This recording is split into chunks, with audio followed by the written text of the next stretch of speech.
Good evening friends. मैं मीनाक्षी शर्मा आप सभी का स्वागत करती हूँ success study NTA UGC net में। और जैसा कि आप देख रहे हो, मैं PhD entrance question paper discuss करने वाली हूँ, पेपर 2। ठीक है। ये क्वेश्चन पेपर मैं इसलिए यहाँ पे डिस्कस कर रही हूँ कि बहुत सारे बच्चे होते हैं, स्टूडेंट होते हैं, जिनको नहीं पता होता है कि क्वेश्चन कैसे आने वाले हैं और क्या क्या क्वेश्चन आने वाले हैं। ठीक है, तो यहाँ पर जो पेपर है वो सोशल वर्क पेपर है। फिलहाल आप एक आइडिया के लिए ये वीडियो देख सकते हो, बिल्कुल नुकसान नहीं करेगा। बहुत सारे ऐसे क्वेश्चन देखने को आपको मिलेंगे जो आपके सब्जेक्ट में रिलेट करते हैं। जैसे कॉन्स्टिट्यूशन सबको पढ़ना पड़ता है ना, इन्वायरमेंट सबको पढ़ना पड़ता है और रिसर्च भी सबको पढ़नी पड़ती है। तो क्वेश्चन, बहुत सारे क्वेश्चन आपके काम के होंगे। ठीक है, तो अगर आप चैनल पे नए हो तो चैनल को सब्सक्राइब कर ले, वीडियो को एक लाइक कर दे और साथ में अपने दोस्तों को जरूर शेयर करें। ठीक है, तो चलते हैं हम क्वेश्चंस की तरफ। और क्वेश्चंस काफ़ी ज़्यादा हैं। ठीक है, 200 क्वेश्चन है, तो मैं पार्ट में लेके आऊँगी, नहीं तो वीडियो बहुत लंबा हो जाएगा, है ना। तो चलते हैं। ये देखिए, ये क्वेश्चन पेपर है। यहाँ पे निर्धारित समय 3 घंटे का है। ठीक है, और अधिकतम अंक 200 का है। और ये कुछ टर्म और कंडीशंस होती हैं, अनुदेश होते हैं जिन्हें पढ़ना होता है हमें सबसे पहले। ठीक है, ये हमने इसलिए यहाँ पे रखा है कि आप पढ़ सके। ठीक है, नॉलेज के लिए। और बहुत सारी यूनिवर्सिटी ऑनलाइन एग्ज़ाम भी लेती हैं, जैसे कि जेएनयू है, तो वो ऑनलाइन एग्ज़ाम लेती है। और भी कई यूनिवर्सिटी हैं जो ऑनलाइन एग्ज़ाम लेती हैं और कुछ ऑफलाइन भी लेती हैं, तो ये ऑफलाइन एग्ज़ाम है। ठीक है, और बहुत बार क्वेश्चन पेपर भी नहीं मिलता है। ठीक है, तो ये रेयर वीडियो है। आप जितना ज़्यादा शेयर करेंगे तो बहुत सारे लोगों को लाभ मिल जाएगा। ठीक है, क्वेश्चन देख लेंगे कि कैसे क्वेश्चंस आते हैं, है ना। यहाँ पे देखते हैं फर्स्ट क्वेश्चन, समस्या समाधान उपागम निम्न में से किसके कार्यों से हुआ प्रादुर्भूत हुआ। यहाँ पे देखिए 4 ऑप्शन हैं, फ्लोरेंस हॉलिस, मेरी रिचमंड, एच परलमैन या बी स्विफ्ट। यहाँ पे आंसर क्या होगा? तो आंसर जो यहाँ पे सही होने वाला है, आप गैस करते रहिए। ठीक है, और आप मुझे ज़रूर बताइएगा वीडियो के एंड में। आप मुझे कमेंट ऐड कर सकते हैं अपना कि आंसर कौन सा सही है ना। और आप खुद को भी चेक करते रहिए। केस स्टडी किसका स्वरूप है? व्यक्तिपरक संश्लेषण है, गुणात्मक संश्लेषण है, मात्रात्मक संश्लेषण है या वस्तुपरक संश्लेषण है। ठीक है, कैसा एनालिसिस है आपको बताना है। तो जो केस स्टडी होता है वो गुणात्मक विश्लेषण होता है ना, तो बी ऑप्शन सही है। वक्र रेखा कोटि के संबंध में किसके द्वारा संदर्भित किया जाता है? वक्र रेखा कोटि किसके द्वारा संदर्भित किया जाता है? रेखीय सहसंबंध होता है, अरेखीय सहसंबंध होता है, सरल सहसंबंध होता है या बहुविध सहसंबंध होता है? यहाँ पे आपको बताना है। तो यहाँ पे जो ऑप्शन सही है वो सही है, बी, अरैखिक सहसंबंध होता है। ठीक है, सहसंबंध गुणांक की प्रवृत्ति किसके बीच होती है? 0 से +1, +1 से +2, या फिर 0 से -1, या फिर +1 से -1। अगर आपका कॉन्सेप्ट क्लियर है तो ये ऑप्शन बिल्कुल आपके लिए यूजफुल है और आप सही कर लोगे, है ना। तो यहाँ पे डी ऑप्शन सही है। संबंध के परिणाम को प्राप्त करने के लिए प्रयुक्त सांख्यिकी परीक्षण को क्या कहा जाता है? टी टेस्ट कहा जाता है, नेवा टेस्ट कहा जाता है, काई स्क्वायर टेस्ट कहा जाता है, पियर्सन से संबंध कहा जाता है। ये आप नेट में भी पढ़ते हो, तो यहाँ पे भी आप समझ रहे होंगे कि संबंध, हम कहाँ पर संबंध के परिणाम प्राप्त किए जाते हैं, उस परीक्षण को क्या कहते हैं? तो पियर्सन सहसंबंध बोलते हैं। डी ऑप्शन सही है। नेक्स्ट देखिए, आंकड़ा विश्लेषण के निम्नलिखित चरणों को सही क्रम में लगाना है। ये हमारा रिसर्च का क्वेश्चन है ना। तो रिसर्च आपने बहुत बढ़िया तरीके से अगर पढ़ी होगी तो आपका पेपर 1 और 2 दोनों सही हो सकते हैं। तो सबसे पहले हम क्या करेंगे, है ना। तो आप गैस कर लीजिए, मैं आंसर बता देती हूँ। यहाँ पे आंसर सही है सी। ठीक है, पहले 4 होगा, फिर 3 होगा, फिर 1 होगा, फिर लास्ट में 2 होगा, है ना। चलते हैं फिर, देखिए नेक्स्ट। अर्ध अंतर चतुर्थक परास को यह भी कहा जाता है। तो जो परास होता है उसे और क्या कहते हैं? तो इसे चतुर्थक विचलन बोलते हैं। ये कुछ ऐसे क्वेश्चन हैं आपको हर जगह देखने को मिलेंगे। अल्ट्रा वायलेट किरणों से प्राप्त वातावरण की सुरक्षा करने वाली सतह कौन सी है? ये तो बहुत ज्यादा इजी है ना। तो यहाँ पे जो सतह की रक्षा करता है वो ओजोन होता है। तो ऑप्शन ए ही सही हो जाएगा, केवल फर्स्ट, है ना। जनसंख्या पिरामिड क्या अभिव्यक्त करता है? यहाँ पे मातृ मृत्यु दर को या जनन क्षमता को या फिर मृत्यु दर को, इनमें से दिए गए समय पर आयु लिंग वितरण को। तो यहाँ पे क्या सही है? तो यहाँ जो सही है, जनसंख्या पिरामिड जो होता है वो दिए गए समय पर आयु लिंग वितरण दर्शाता है ना। माध्य से सभी मदों के विचलनों का योग सदैव क्या होता है ना। तो जो दिए गए समय पर आयु लिंग वितरण माध्य, देखो माध्य को ध्यान में रखो ना, माध्य के सभी मदों के विचलनों का योग सदैव क्या होता है? तो यहाँ पे जो होता है सदैव 0। Two treaties on civil government नामक जो बुक है उसके लेखक कौन है? हिंगल हैं, जॉन लॉक हैं, जेम्स मिल हैं या बेंथम है? यहाँ पे कौन सा ऑप्शन सही होगा आप गेस कर लीजिए, मैं ऑप्शन बता देती हूँ। तो जो two treaties on civil government है वो है जॉन लॉक का। अल्कोहल को निम्नलिखित में से किस श्रेणी में रखा जाता है? उत्तेजक होता है, विभ्रांतिकारक होता है, विलायक होता है, अवसादक होता है, क्या होता है? तो ये जो अल्कोहल होता है वो एक अवसादक होता है। मानव गरीबी सूचकांक किसके द्वारा विकसित किया गया था? आपको बताना है। तो ये किसके द्वारा विकसित किया गया था? यूएनडीपी के द्वारा मानव गरीबी विकास सूचकांक। Social group work a helping process नामक पुस्तक किसने लिखी है? आपको बताना है।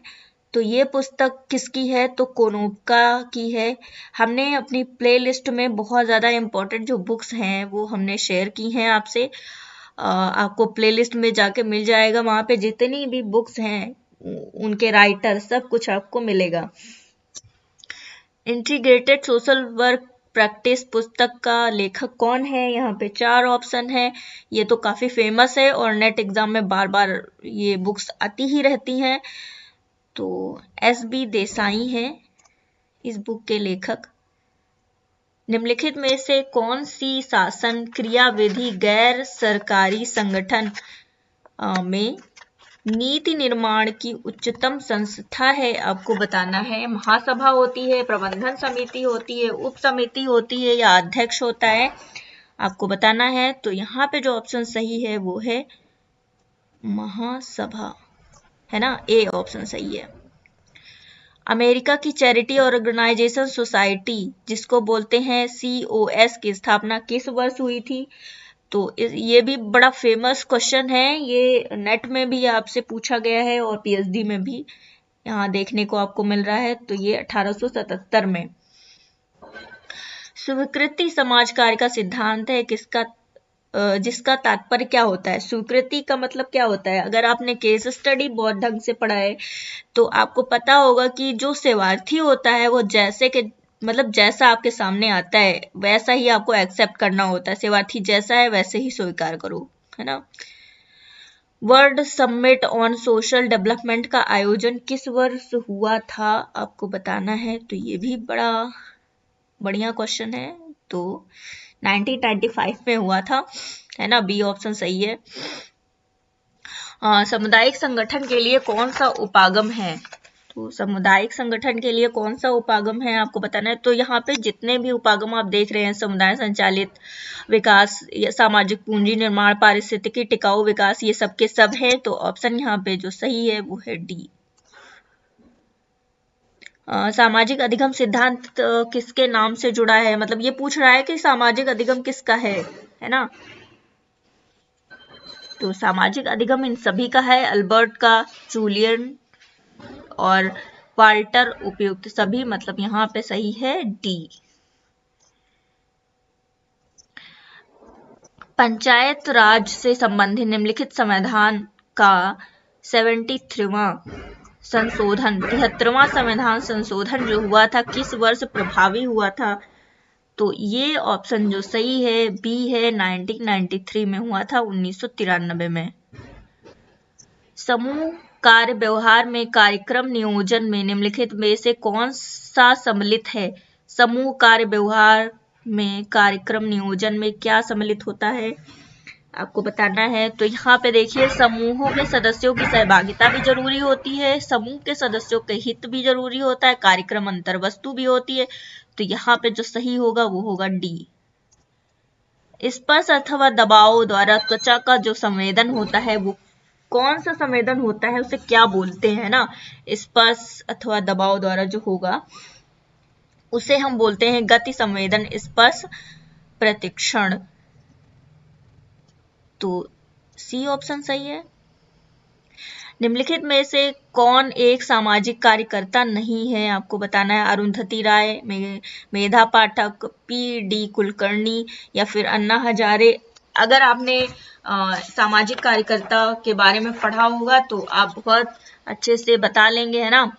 आप सोशल मूवमेंट अगर पढ़े होंगे तो उसमें आपको मिल जाएंगे, ये तीनों नाम मिल जाएंगे। और ये जो थर्ड पर्सन है मतलब डॉक्टर पी डी कुलकर्णी, ये कोई सामाजिक कार्यकर्ता नहीं है। राष्ट्रीय बाल नीति कब लागू की गई थी? तो ये भी बड़ा फेमस क्वेश्चन है, नेट में कई बार आ चुका है, ठीक है। तो ये अगस्त 1974 में लागू हुआ था। जन शिक्षण संस्थान JSS किस मंत्रालय का कार्यक्रम है आपको बताना है। तो ये कार्यक्रम है मानव संसाधन विकास का। जन शिक्षण संस्थान। भारतीय दंड संहिता की कौन सी धारा क्रूरता से संबंधित है? ये तो सभी को आता होगा, तो इसका ऑप्शन जो सही है 498A सी, ठीक है। ये देखिए, यहाँ पे हमने कहा था ना कि आपको संविधान भी पढ़ने को मिलेगा, कई क्वेश्चन आपको देखने को यहाँ मिल रहे हैं। तो यहाँ पे आपको एक तरफ दिए गए हैं जितनी भी धाराएं हैं, वो मतलब ये धाराएं नहीं होता, ये आर्टिकल होता है, लेकिन यहाँ पे गलती से लिख दिया गया है। देखिए, हिंदी में तो गलत दिख रहा है लेकिन इंग्लिश में आपको आर्टिकल दिख रहे हैं, ठीक है। तो यहाँ पे आर्टिकल मैच करने हैं। तो यहाँ पे जो सही है वो ए ऑप्शन सही है, ठीक, बहुत टफ नहीं है।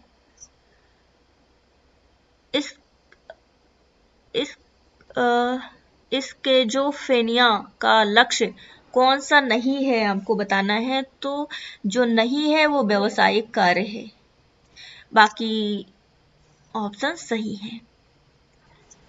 निम्नलिखित में से किसके अनुसार सोशल एक्शन ग्रुप का एक व्यापक रूप में कल्पित स्वरूप एक्शन सिस्टम है? ये कौन है जिनके द्वारा सोशल एक्शन ग्रुप बताना है आपको। तो जो पिनकस और मिन्हास हैं, इनका है ये कल्पित स्वरूप एक्शन सिस्टम, इसे बोलते हैं ना।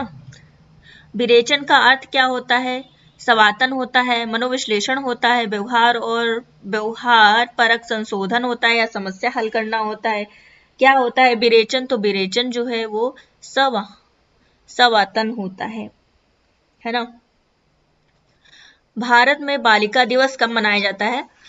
मैं आपको थोड़ी सी जानकारी दूं कि हमारे प्लेलिस्ट में मतलब डेज लिस्ट करके एक प्लेलिस्ट है ना। तो उसमें आपको जितने भी इम्पोर्टेंट जो दिवस होते हैं वो सब के सब दिए हैं, जो नेट और PhD में आते रहते हैं। तो आप हमारी प्लेलिस्ट में जाके देख सकते हो, बहुत बढ़िया हमने वीडियो बनाया है, ठीक है। तो इसका जो ऑप्शन सही है वो सी ऑप्शन सही है। 9 दिसंबर को हम भारत में बालिका दिवस मनाते हैं। निम्नलिखित में से किसने कहा है कि मानवाधिकारों को समझने के लिए न्याय अति महत्वपूर्ण है? पीटरसन ने कहा, जॉन रॉल ने कहा, स्मिथ ने कहा, स्टेफनसन ने कहा, ठीक। तो यहाँ पे जो सही है वो जॉन रॉल है, बी ऑप्शन सही है। निम्नलिखित में से कौन सा एक सुरक्षात्मक क्रियाविधि नहीं है? उदात्तीकरण, तर्कसंगतता, प्रेक्षण या फिर सामना। तो यहाँ पे जो सही नहीं है, सुरक्षात्मक क्रियाविधि नहीं है, तो वो है सामना, है ना, सामना नहीं करते। भारत सरकार ने बच्चों के लिए राष्ट्रीय नीति को किस वर्ष लागू किया है? आपको ये बताना है। अभी ऊपर आपको देखने को मिला था, है ना, तो यहाँ पे ऑप्शन बी सही है, 1974 में। मैंगोलिज्म किसका प्रकार है, आपको बताना है। मैंगोलिज्म ये भूमि का भौगोलिक विभाजन है, भू आकृति संरचना है, या मानसिक मंदता है, या धार्मिक पंथ है। तो ये एक तरह की मानसिक मंदता होती है। सी ऑप्शन सही है। निम्नलिखित में से एक सिद्धांत के अनुसार बचपन के अनुभव प्रौढ़ व्यवहार को प्रभावित करते हैं। ये आपको क्वेश्चन देखने को मिला होगा नेट के क्वेश्चन में, है ना, आपके पेपर 2 में। तो ये भी बड़ा इंपॉर्टेंट है। व्यक्ति केंद्रित होता है, व्यवहार संशोधन सिद्धांत है, या विश्लेषणात्मक सिद्धांत है, या अस्तित्वात्मक सिद्धांत है। तो यहाँ पे जो सही होगा वो ऑप्शन सी सही होगा, मनोविश्लेषणात्मक सिद्धांत है ना। भारत के निम्नलिखित में से किस राज्य में सन 1952 में सबसे पहले सामुदायिक विकास कार्यक्रम शुरू किया गया था? तमिलनाडु, पंजाब, हरियाणा, उत्तर प्रदेश, राजस्थान। तो यहाँ पे जो हमने शुरू किया था सामुदायिक विकास कार्यक्रम, सबसे पहले राजस्थान में शुरू हुआ था। सेवार्थी केंद्रित चिकित्सा का सुझाव किसने दिया था? ये तो बड़ा फेमस है, आप अच्छे से याद रखिए, ये बार बार आता रहता है। तो ये जो दिया था सेवार्थी केंद्रित चिकित्सा, ये कार्ल रोजर्स ने दिया था। ए ऑप्शन सही है। भारत में स्थानीय समुदायों के स्तर पर कम्युनिटी चेस्ट शुरू करने के प्रयास बहुत कम हुए, है ना। यहाँ पे बताना है कि अभी कथन और कारण में सही और गलत क्या है, ठीक है। यदि सामुदायिक स्तर पर संसाधनों को मिलाकर इकट्ठा करने की बेहतर कोशिश की गई होती तो भारत में सामुदायिक जीवन और भी बेहतर होता। क्या आपको लगता है कि ए सही है, आर गलत है, ए गलत है, आर सही है, या फिर दोनों सही है? तो यहाँ पे जो सही है वो दोनों ही सही है। सी ऑप्शन सही है। स्त्री अपशिष्ट रूपण प्रतिषेध अधिनियम किस वर्ष अधिनियमित किया गया था? मेरी प्लेलिस्ट में आपको बहुत सारे अधिनियम देखने को मिल जाएंगे जो बार बार आते रहते हैं, है ना। तो आप हमारी प्लेलिस्ट विजिट कर सकते हो, वहाँ पे हमने वीडियो बना रखा है, काफ़ी 2-3 पार्ट में बनाए हैं। तो जितने भी अधिनियम अभी तक लागू हुए हैं, बार बार क्वेश्चन आ रहे हैं, वो सबके सब हमने बनाए हैं, ठीक है। तो ये 1986 में लागू हुआ था, स्त्री अपशिष्ट रूपण प्रतिषेध अधिनियम, ठीक। निम्नलिखित में से किसके अनुसार साम्यावस्था में रहने के लिए समूहों को 4 प्रक्रियात्मक कार्यों यथा एकीकरण, अनुकूलन, पैटर्न अनुरक्षण, लक्ष्य प्राप्त को अनिवार्यतः पूरा करना चाहिए? पार्सन्स ने कहा है, घुरे ने कहा है, कूले ने कहा है, या दुर्खीम ने कहा है? तो यहाँ जो ऑप्शन सही है वो ऑप्शन है ए। कार्यक्रम प्रबंधन में निहित विभिन्न चरणों को तार्किक क्रम में व्यवस्थित करना है आपको। पहला कौन सा होगा, है ना। तो यहाँ पे जो पहले हम आवश्यकताओं को महसूस करेंगे, है ना, तो थर्ड पहला सही होगा। तो थर्ड वाला ऑप्शन देख लो, पहले बी में ही है ना, लाइन से लगा लो, तो बी सही है। फिर राष्ट्रीय सामाजिक रक्षा संस्थान कहाँ स्थित है, आपको बताना है। दिल्ली, बंगलौर, मुंबई या चेन्नई? तो ये जो सही है वो है ये, राष्ट्रीय सामाजिक रक्षा संस्थान दिल्ली में है। निम्नलिखित में से कौन सा कार्य बच्चों के सुधार गृह में सामाजिक कार्यकर्ता का नहीं है? कौन सा कार्य सामाजिक कार्यकर्ता नहीं करता है? प्रशासन, केस विवरण बनाना, मुकदमों की न्यायिक सुनवाई, शोध आलेखों का प्रकाशन। आपको समझ में आ गया होगा यहाँ पे कौन सा ऑप्शन सही है। तो जो ये शोध आलेखनों का प्रकाशन है ये नहीं करता है ना, तो डी सही है। भारतीय संविधान का कौन सा अनुच्छेद महिलाओं के लिए प्रसूति अवकाश का प्रावधान करता है? ये भी बहुत इंपॉर्टेंट है, ये हमेशा आता ही रहता है, कभी कथन और कारण में, कभी ऐसे ही पूछ लेगा, कभी मैचिंग में पूछता है। तो अनुच्छेद 42 है ऑप्शन सही सी। भारत में सबसे पहला सामाजिक सुरक्षा अधिनियम कौन सा है आपको बताना है। तो यहाँ पे कामगार मुआवजा जो अधिनियम है ये पहला सामाजिक सुरक्षा अधिनियम है। अमर्त्य सेन निम्नलिखित में से किस अवधारणा के साथ जुड़े हैं? स्वतंत्रता के साथ, मानवाधिकार के साथ, मूलभूत आवश्यकताओं के साथ या आर्थिक अधिकार के साथ। तो यहाँ पे जो ऑप्शन सही है वो है बी, जो अमर्त्य सेन है उनकी अवधारणा मानवाधिकार, इसी से ये जुड़े हुए हैं, बी ऑप्शन सही है। The Indian journal of social work का प्रकाशन किस वर्ष प्रारंभ हुआ था आपको बताना है। तो यहाँ पे 4 ऑप्शन है, 1938 में, 1940 में, 1948 में या फिर 1952 में। तो यहाँ जो ऑप्शन सही है वो है बी ऑप्शन 1940 में। मिलते हैं हम नेक्स्ट वीडियो में, क्योंकि बहुत लंबा हो जाएगा वीडियो, आप देखते देखते भी बोर हो जाओगे, देख नहीं पाओगे। तो thank you so much. Video कैसा लगा आप जरूर बताइएगा और मिलते हैं नेक्स्ट पार्ट में। और वीडियो को एक लाइक जरूर कर दीजिएगा, अपने दोस्तों के साथ शेयर भी करिएगा। Thank you.